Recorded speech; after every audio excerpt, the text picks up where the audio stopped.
Hello বন্ধুরা, আসসালামু আলাইকুম। সবাই কেমন আছেন? আমরা দেখছি শিশু এবং কিশোর বয়সের বাচ্চাদের।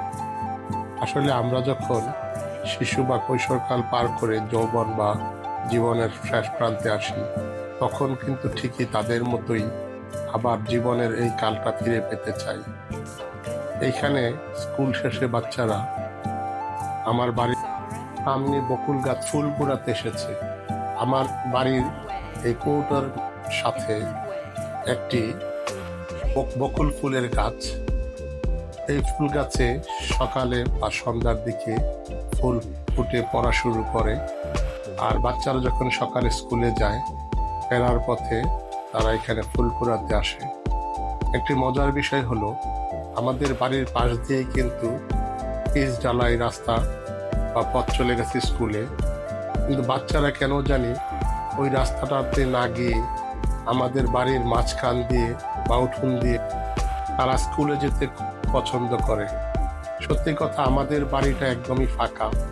পাশাপাশি স্কুল থেকে আমাদের বাড়ি পর্যন্ত যে 2-3টা বাড়ি পড়ে, সবগুলি বাড়ি ফাঁকা, কারণ সবগুলি বাড়ির লোকই ঢাকায় থাকেন।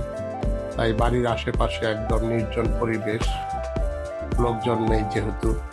পাশাপাশি আমাদের বাড়ির আশেপাশের জায়গাগুলো সবুজে ঘেরা এবং অনেক রকমের ফলের গাছ রয়েছে। তারা আসলে স্বাধীন চেতা, যার জন্যই তারা এই প্রকৃতিতে এইভাবে ঘুরে ফিরে চলতে পছন্দ করে। বিভিন্ন রকমের ফল থাকে বিভিন্ন সময়ে, তারা স্বাধীনভাবে সেগুলি খেতে বা উপভোগ করতে পছন্দ করে। এটা আসলে সবার জীবনই এমন হয়ে থাকে। তাই বাচ্চাদের সাথে আমি যখনই বাড়িতে যাই, তাদের সাথে সময় কাটাতে বা দুষ্টুমি করতে পছন্দ করি।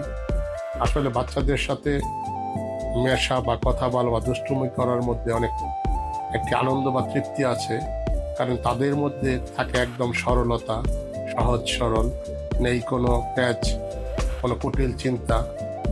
তাই তারা হয় একদম হাস্যোজ্জ্বল এবং তাদের আচরণ হয় শিশুসুলভ। তাই বাচ্চাদেরকে ডেকে বা বাড়ির সামনে থাকলে, আমি যখন ঢাকা থেকে বাড়িতে যাই, তাদের সাথে গল্প করি, মজা করি, তাদেরকে হাসাই।